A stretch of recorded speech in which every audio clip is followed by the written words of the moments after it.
ओम श्री गणेशाय नमः। आप सभी का हमारे YouTube चैनल पर हार्दिक स्वागत है। आइए सुने गणेश जी की पौराणिक कथाएं। साथ में सुनेंगे धन समृद्धि प्रदान करने वाली, बरकत देने वाली माता अन्नपूर्णा की कथा। प्रेम से बोले गणेश जी महाराज की जय हो। बहुत समय पहले की बात है। एक गांव में एक भाई बहन रहते थे। भाई बहुत गरीब था, पर उसकी बहन पैसे वाली थी। जब बहन के ननद का विवाह था, तब बहन ने ना तो अपने भाई को विवाह में आने का निमंत्रण दिया और ना ही कोई चिट्ठी भेजी। भाई को बाहर वालों से पता चला कि उसके बहन के ननद का विवाह है। भाई ने अपने गांव वालों को बताया। तब गांव वालों ने अपने घर से चुनरी, बिछिया और साड़ी जैसा जिनसे बन पड़ा कन्या के लिए दिया। भाई सारा सामान लेकर बहन के गांव पहुंचा। बहन के घर जाने पर बहन की देवरानी बोली, भाभी जी, आपके भाई आए हैं। बहन ने पूछा, कैसे आए हैं और क्या पहना है? तब देवरानी ने कहा, पैदल आए हैं, फटी पगड़ी, फटी धोती पहने हैं। बहन बोली, मेरे ससुर हवेली के सामने दुकान में बैठे हैं, मुझे शर्म आती है। भाई को बोलो पीछे के दरवाजे से आए। भाई के आते ही बहन ने भाई को एक कमरे में बंद कर बाहर से ताला लगा दिया। एक तरफ लड़की का विवाह हो रहा था, गाजे बाजे बज रहे थे, अतिथियों को भोजन कराया जा रहा था, और दूसरी तरफ भाई को कोई भी पानी तक पूछने वाला न था। तभी भांजे की बहू को दया आई और उसने दरवाजा खोल दिया। दरवाजा खुलते ही भाई वहां से भागा। 2 दिनों के भूखे प्यासे रहने के कारण उसे चक्कर आने लगे। रास्ते में एक गणेश जी का मंदिर था, वहां जाकर गिर गया और रोते रोते गणेश भगवान को अपनी व्यथा सुनाई और बोला, हे गणेश जी महाराज, आज मेरी गरीबी के कारण से मेरी सगी बहन ने मुझे धिक्कार दिया। घर जाने पर मेरी पत्नी, मेरे बच्चे जब पूछेंगे कि विवाह से क्या मिठाई लेकर आए हैं, तो मैं क्या जवाब दूंगा? तब गणेश जी को उस पर दया आ गई और गणेश जी भगवान बोले, मेरे बगीचे से ककड़ी और तरबूज तोड़कर ले जा। तब भाई ने ककड़ी तोड़कर झोला भर लिया और अपने घर गया। घर जाते ही बच्चों ने पूछा, पिताजी, बुआ के यहाँ से हम लोगों के लिए क्या लाए हैं?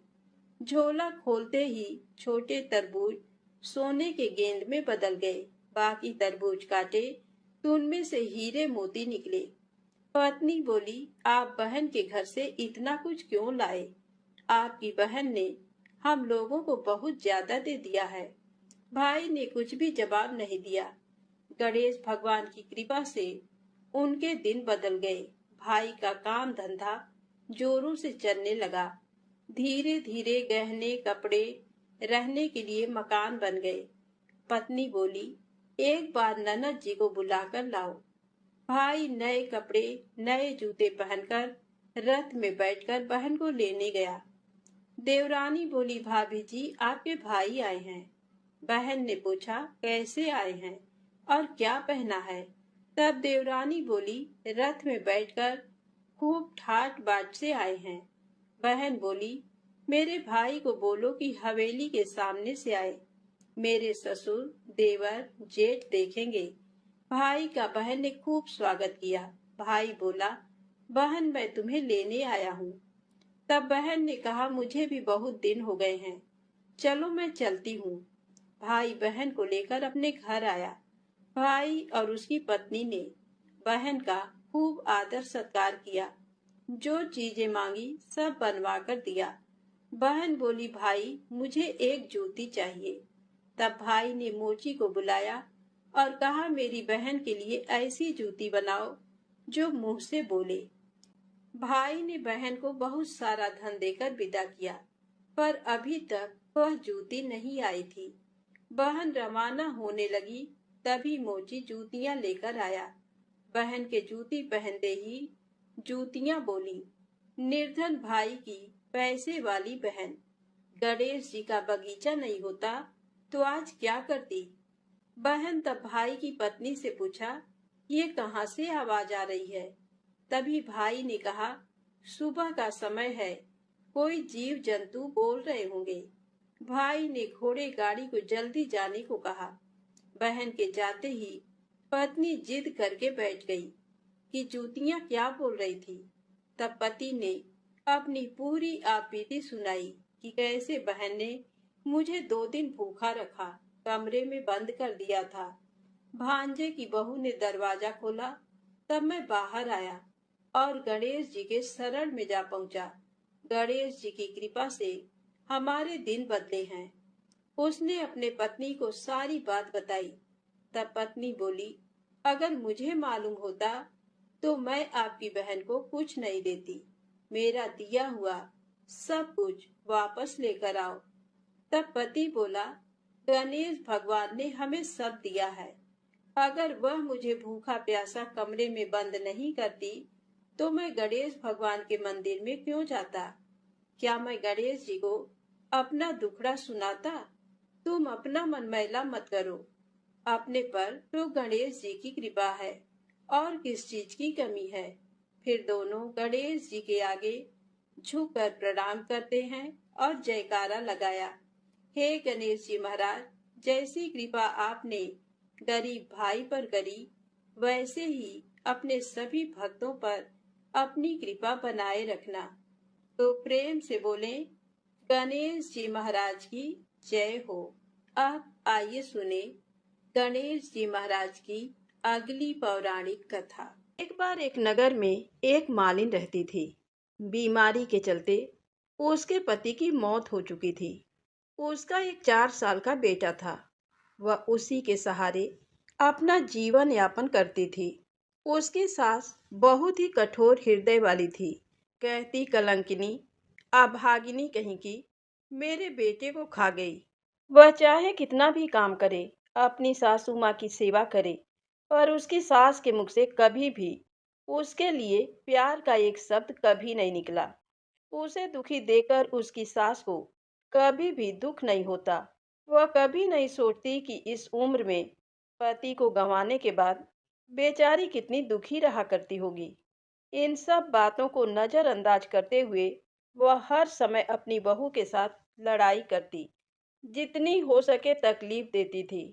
फिर भी उसकी बहू सामने बोलकर कुछ नहीं कहती, तो इतने से भी उसकी सास का मन नहीं भरा।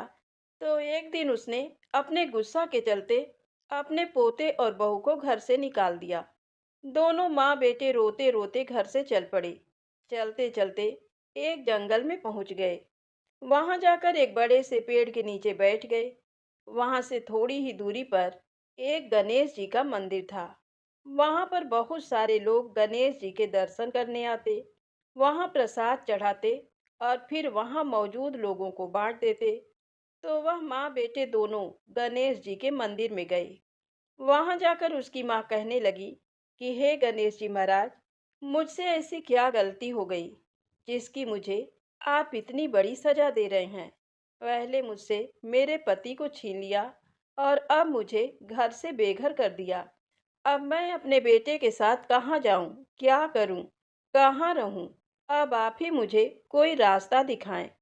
आज आपके सिवा हमारे माँ बेटे का कोई नहीं है। फिर माँ बेटे दोनों मंदिर के आगे बैठ गए। जो भी लोग गणेश जी का प्रसाद वहां पर बांटते, उसी प्रसाद को खाकर माँ बेटे अपना गुजारा करने लगे। सुबह शाम दोनों माँ बेटे गणेश जी की पूजा पाठ करते हैं। एक दिन बैठे बैठे गणेश जी की कृपा से उन दोनों के मन में आया कि क्यों ना हम जंगल से फूल लाकर बेचें। यहाँ पर रोजाना लोग आते हैं। अगर हम फूल माला बनाकर बेचेंगे तो यहाँ आने वाले लोग पूजा के लिए फूल जरूर खरीदेंगे। तो इस तरह सोचकर दोनों माँ बेटे सुबह जल्दी जंगल में से फूल लाकर फूल माला बनाकर वहाँ पर बैठ जाते। तब गणेश जी के भक्त वहाँ पर आते तो उससे फूल खरीदते और बदले में उन्हें कुछ रुपए दे देते। तो इस तरह फूल बेचते बेचते कई दिन हो गए। तो कुछ रुपए इकट्ठे हो गए। तो उन्हीं रुपयों से वह पूजा की सामग्री और प्रसाद भी लाकर बेचने लगे। गणेश जी की कृपा से आमदनी बढ़ने लगी। धीरे धीरे उनके पास इतना रुपया इकट्ठा हो गया कि उन्होंने एक मकान बना लिया और पास ही में एक दुकान बना ली। अब उस दुकान के अंदर पूजा की सारी सामग्री, मिठाइयाँ, फूल, दुर्वा घास गणेश भक्तों के लिए हर समय मौजूद होता। तो सुविधा के लिए सारे लोग वहीं पर आकर उन्हीं की दुकान से सारा सामान खरीदते। तो वहां पर एक राजा की लड़की थी जो रोजाना मंदिर में पूजा करने आती थी और मालिन की दुकान से ही सामान खरीदती थी। तो मालिन के बेटे को देखकर राजकुमारी उस पर मोहित हो गई और उससे विवाह करने की सोचने लगी। एक दिन उसने अपनी भाभी से अपने मन की बात कही। तो भाभी अनुभवी थी। उसने कहा कि ननद बाई साहब, ये तो मालिन का बेटा है और तुम एक राजा की बेटी हो। अगर तुम्हारा विवाह इस मालिन के बेटे के साथ किया गया तो इससे हमारी बड़ी बदनामी होगी। पर राजकुमारी नहीं मानी। तो उसकी भाभी ने राजकुमारी की माँ यानी कि अपने सास से ये बात कही कि हमारी बेटी मालिन के बेटे से प्यार करती है और उसी से शादी करना चाहती है। तो उसकी माँ और पिताजी ने उसे बहुत समझाया, पर वह कहने लगी कि मैंने तो प्रतिज्ञा कर ली है। अगर मैं शादी करूंगी तो उसी से करूंगी, नहीं तो मैं शादी ही नहीं करूंगी। तो राजा कहने लगा कि बेटा, जब तुमने प्रतिज्ञा कर ली है तो मैं तुम्हारी प्रतिज्ञा को कभी नहीं तोड़ूंगा। तो राजा खुशी खुशी अपनी बेटी का विवाह करने के लिए तैयार हो गए और उन्होंने बड़े धूमधाम से अपनी बेटी का विवाह मालिन के बेटे के साथ कर दिया। मालिन ने सबसे पहले बेटे बहू को गणेश जी के मंदिर में ले जाकर पूजा पाठ करवाया और गणेश जी का आशीर्वाद दिलवाया। उसके बाद पूरे नगर में ये बात फैल गई कि गणेश जी की पूजा करने से सारे दुख दर्द दूर हो जाते हैं। ये माँ बेटे यहाँ पर आए थे तो बिल्कुल ही गरीब थे। इनके पास खाने के लिए अनाज और पहनने के लिए कपड़े भी नहीं थे। और देखो, गणेश जी की कृपा से इनके पास कितना धन हो गया है और आज इस लड़के की शादी राजकुमार की बेटी के साथ हो गई है। तो सारे गांव वाले उसी गणेश मंदिर पर पूजा करने के लिए आने लगे और उन्हीं की दुकान से सामान खरीदते। तो ऐसा करने से मालिन के बेटे का काम दिन दुगना रात चौगुना तरक्की करने लगा। और उधर जिस दिन से मालिन की सास ने उन माँ बेटे को घर से निकाला था, उसी दिन से उसके अन्नदाता रूठ गए थे।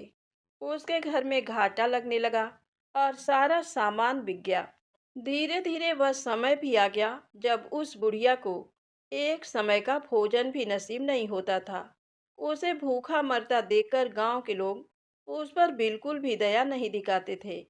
कहते थे कि अपनी बेचारी विधवा बहू को किस तरह से लड़ाई करके इसने घर से बाहर निकाल दिया है, तो अपनी करनी का फल भुगत रही है। वह तो बेचारी आज ना जाने कहाँ होगी। पहले तो भगवान ने उससे उसका पति छीन लिया और फिर एकमात्र घर का सहारा था जो इस बुढ़िया ने छीन लिया। तो ये सुनकर बुढ़िया को अपने किए पर बहुत ही पछतावा होता और गांव वालों की बेरुखी देखकर एक दिन वह रोती बिलखती गांव छोड़कर निकल गई और चलते चलते उसी जंगल में पहुंच गई जहां गणेश जी का मंदिर था। वहां पहुंचकर मालिन के बेटे से कहने लगी कि बेटा, मैं तो कई दिनों से भूखी हूँ, मुझे 2 वक्त की रोटी दे दिया करो। इसके बदले में मैं तुम्हारा सारा काम कर दूंगी। तो लड़के को दया आ गई और उसने उसे काम पर रख लिया। उसने अपने दादी को नहीं पहचाना और उसने उस बुढ़िया को भोजन करवाया। फिर बुढ़िया काम पर लग गई। जैसे ही शाम हुई तो मालिन घर आई। उसने अपनी सास को देखते ही पहचान लिया और कहने लगी कि सासू माँ, आप यहाँ कैसे? तो सास ने पोते की तरफ इशारा करके कहा कि मेरी इस सेठ के यहाँ नौकरी लग गई है। तो उसकी बहू कहने लगी कि सासू माँ, आप ये कैसी बातें कर रही हो? ये आपका पोता है और ये घर भी आपका है। यहाँ आपको काम करने की क्या जरूरत है? जब आपने हमें घर से निकाला था, तब गणेश जी भगवान ने हमारी रक्षा की थी। तो ये देखकर वह बुढ़िया बड़ी ही हैरान हुई और अपनी बहू से कहने लगी कि बेटा, मुझसे गलती हो गई। मैंने मेरे करनी का फल भोग लिया है। तुम्हें घर से निकालने के बाद घर में जो कुछ था, सब कुछ नष्ट हो गया। मुझे तो खाने के लिए अन्न का एक दाना तक नसीब नहीं होता था और ऊपर से सारे गांव वालों ने मुझसे मुख मोड़ लिया। तभी तो मैं घर छोड़कर निकल गई। बेटा, मुझे मेरी करनी पर बहुत ही पछतावा हो रहा है। तू मुझे माफ कर दो। तो उसकी बहू कहने लगी कि माँ जी, कभी माँ भी अपने बच्चों से माफी मांगती है। जो हुआ सो हुआ, उसे भूल जाओ और खुशी खुशी अपने पोते का सुख देखो।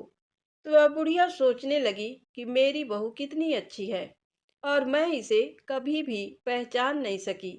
आज मेरे पास कुछ नहीं है और इसके पास सब कुछ है। फिर भी ये देखो मुझे कितनी प्रेम पूर्वक अपने घर में रखकर मान सम्मान दे रही है। ऐसा सोचते हुए उस बुढ़िया की आंखों से खुशी के आंसू चल पड़े। हे गणेश जी महाराज, जैसा सुख आपने मालिन को दिया, वैसा सुख सबको देना।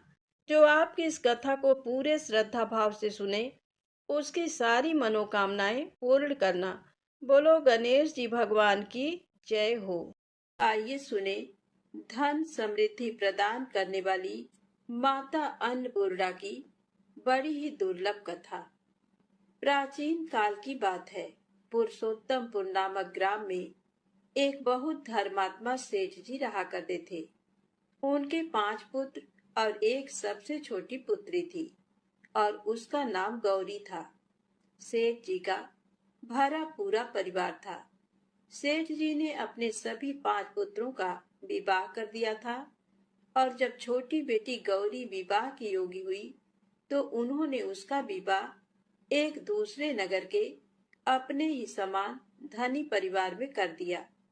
अब सेठ जी की पुत्री गौरी दुल्हन बनकर जिस घर में गई, वहां उसका पति अपने माता पिता का इकलौता पुत्र था। अब गौरी बड़े ही प्रसन्नता पूर्वक अपने ससुराल में रहने लगी। गौरी बड़ी ही सदाचार, गुणवान तथा रूपवती थी।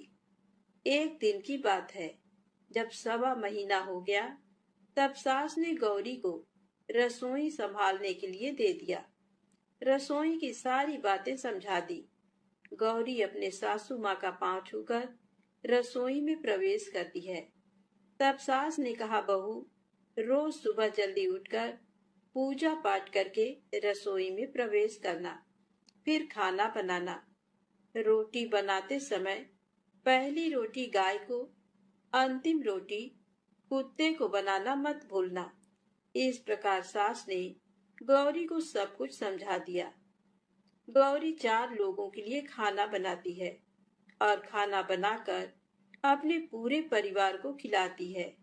जब अंत में खुद खाने के लिए बैठी, तब वह देखती है कि उसके लिए तो रोटी बची ही नहीं। अब क्या करे? वह चावल, दाल और सब्जी खाकर पानी पी लेती है। अब जब शाम होती है, तब गौरी ने सुबह से ज्यादा आटा लगाया और रोटी सब्जी बनाकर रख देती है। जब रात्रि में सब लोग खा लेते हैं, तो फिर से जब गौरी खाने के लिए बैठी, रोटी का डब्बा खोलती है, तो उसमें एक भी रोटी नहीं थी। ये देखकर उसे बड़ा ही आश्चर्य होता है कि उसने तो सुबह से भी ज्यादा आटा लगाया था, लेकिन रोटियां बची ही नहीं। अब वह सिर्फ सब्जी खाकर पानी पीकर सो जाती है। अगले दिन फिर उसने कल से 2 गुना ज्यादा आटा लगाया और रोटियां बनाई, लेकिन फिर से उसे रोटी नहीं मिली। सभी रोटियां खत्म हो गई थी। अब उस दिन भी आधे पेट खाना खाकर ही उसे रहना पड़ा। इसी प्रकार गौरी चाहे जितना भी आटा लगाती, रोटियां उसे नहीं बचती। ये हर रोज का काम हो गया था। वह सोचने लगी, आखिर कौन नहीं चाहता कि मैं रोटियां नहीं खाऊं, मेरा पेट ना भरे। गौरी इस आस में आटा ज्यादा गूंथती थी कि किसी न किसी दिन तो उसे रोटियां मिलेंगी, किंतु ऐसा नहीं होता है। ऐसा करते करते वह बहुत कमजोर दुबली पतली हो गई। तो दोस्तों, ऐसे ही एक दिन की बात है, जब गौरी रसोई में सब्जियां काट रही थी, तो गलती से चाकू से उसका हाथ कट जाता है और वह रोटियां नहीं बना पाती। तो उसकी सासू माँ ने कहा, बहू रहने दो, आज मैं रोटियां बना देती हूँ। तो गौरी ने कहा, नहीं सासू माँ, आप आटा लगा दीजिए, मैं रोटियां बना दूंगी। तो दोस्तों, उस दिन सासू माँ ने आटा लगाया और फिर बहू को दे देती है। बहू रोटियां बनाकर तैयार कर देती है। घर के सभी सदस्य रात के समय जब खाना खाने लगते हैं, सब लोग जब खाना खा लेते हैं, तब बारी आती है गौरी की। तो वह बहुत दुखी मन से खाना खाने बैठती है। वह सोचती है, आज तो सासू माँ ने आटा गूंथा है, वह भी बहुत कम। आज तो मेरे लिए रोटियां बची ही नहीं होंगी। ये सोचकर बहू मन ही मन बहुत दुखी होती है। किंतु जब वह रोटी के डब्बे को खोलती है, तो उसने देखा कि उसमें 4-5 रोटियां पड़ी हैं। ये देखकर बहू बहुत खुश होती है। अब क्या था, ऐसे ही 7 दिनों तक बहू की सासू माँ ने आटा गूंथा और बहू रोटियां बनाती थी और बहू को रोज रोटियां मिलने लगी। इन 7 दिन बहू ने भर पेट खाना खाया। जब 8वां दिन आया तो बहू का हाथ भी ठीक हो गया था। तब सासू माँ ने कहा कि गौरी बेटा, क्या मैं आज आटा गूंथ दूं या फिर तुम आटा गूंथ लोगी? तब गौरी ने कहा, नहीं माँ, मेरा हाथ अब ठीक हो गया है, मैं आटा गूंथ दूंगी। उस दिन गौरी ने आटा गूंथा और रोटियां बनाई, सबको प्रेम पूर्वक खाना खिलाया। जब उसके खाने की बारी आई, तब उसने देखा कि रोटी के डिब्बे में तो रोटी है ही नहीं, पूरा रोटी खत्म हो गया। ये देख बहू गौरी बहुत ही आश्चर्य में पड़ जाती है। वह सोचती है, जब तक सासू माँ ने आटा लगाया तब तक तो मुझे रोटियां मिलती थी, लेकिन जब से मैं आटा गूंथने लगी तो मुझे रोटियां ही नहीं मिलती, जबकि सासू माँ मुझसे बहुत ही कम आटा गूंथती थी। इसके बाद भी पूरा परिवार उसमें खा लिया करता था। ऐसी क्या बात है? ये सारी बातें सोचकर गौरी बहुत ही परेशान हो जाती है और दिन भर दुखी रहती थी। एक दिन की बात है, गौरी के पति ने गौरी से पूछा कि गौरी, तुम इतना उदास क्यों रहती हो? इतना सारा धन संपत्ति सब तुम्हारा ही तो है, तुम्हें रोकने टोकने वाला कोई नहीं है। तुम अपने मन से अपने पसंद का भोजन बनाकर खा सकती हो। तुम दिन प्रतिदिन इतनी कमजोर कैसे होती जा रही हो? गौरी ने लाज और संकोच से अपने पति को कुछ नहीं बताया। तब उसके पति ने सोचा कि शायद उसकी पत्नी को उसके माता पिता की याद आ रही है। इसीलिए अगले दिन गौरी का पति अपने माता पिता से कहता है कि पिताजी, मुझे लगता है कि गौरी को उसके माता पिता की याद आ रही है। मैं उसे उसके मायके ले जाकर सबसे मिलवा लाता हूँ।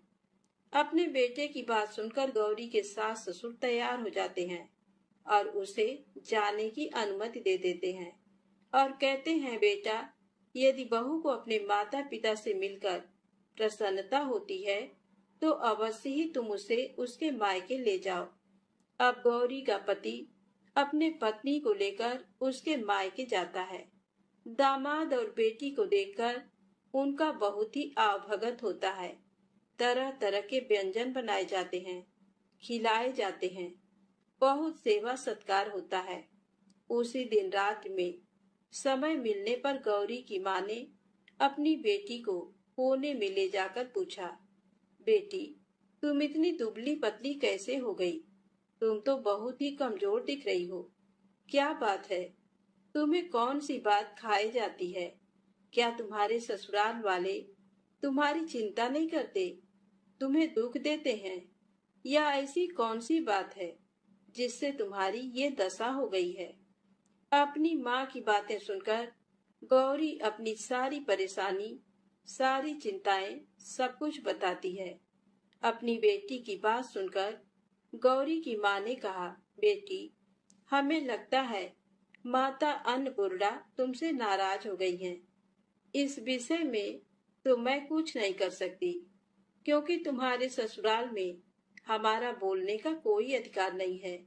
इसीलिए मैं तो कहूंगी कि तुम यहाँ से जाने के बाद इस विषय में अपने सास और ससुर से बात करना। वही कुछ हल बताएंगे और तुम्हारी समस्या का समाधान होगा। बेटी, माँ अन्नपूर्णा जिससे नाराज होती हैं, उसके साथ ऐसा ही होता है। अब अपनी माँ की बातें सुनकर गौरी निश्चय करती है कि वह सारी बातें अपने सासू माँ से कहेगी। अब जब सुबह का समय होता है तो गौरी अपने माता पिता से विदाई लेकर अपने ससुराल आ जाती है।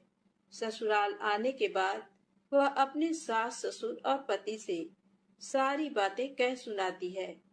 वह कहती है, माँ जी, जब से मैंने रसोई संभाला है, मैं खाना बनाती हूँ, तब से मुझे एक भी दिन रोटियां नहीं बचती। मैं बिना खाए ही सो जाती हूँ। किसी किसी दिन पानी पीकर सो जाती हूँ। किसी किसी दिन चावल सब्जी खाती हूँ। रोटी तो मुझे मिलती ही नहीं है। और माँ जी, आपको याद है, मेरा हाथ कटा था, तब आप उस समय आटा गूंथा करती थी, और वह भी बहुत कम। फिर भी मुझे रोटियां बचा करती थी और मैं भर पेट खाना खाती थी। लेकिन अब जब मेरे हाथ का घाव ठीक हो गया, तब से मैं फिर से आटा गूंथने लगी और रोटियां बनाने लगी। अब मुझे फिर से रोटियां नहीं बचती। मैं आधे पेट ही खाना खाती हूँ। अपनी बहू की बातें सुनकर सास को सब कुछ समझ में आ गया। उसने कहा, बहू, ये शायद मेरी ही गलती है। मैंने तुम्हें सब कुछ बताया, सब कुछ सिखाया, लेकिन एक बात तो बताना भूल ही गई। ऐसा कहकर सास अपनी बहू का हाथ पकड़कर गौरी को रसोई में ले जाती है। एक परात में आटा निकालकर उस आटे को अच्छे से गूंथती हैं। गूंथने के बाद उस गूंथे हुए आटे पर अपने उंगलियों के 5 छाप लगा देती हैं और कहती हैं, बहू, ये माँ अन्नपूर्णा का छाप होता है, उनका चिन्ह माना जाता है। आटा लगाने के बाद कोई भी स्त्री इस तरह छाप लगाती है तो उसके घर में बरकत होती है।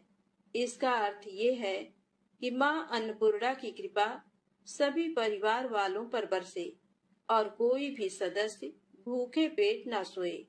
बहू, मैं तुम्हें ऐसा बताना भूल गई।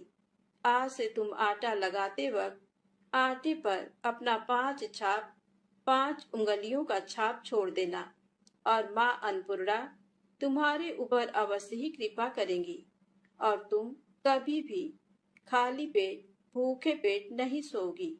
ये बरकत का चिन्ह होता है।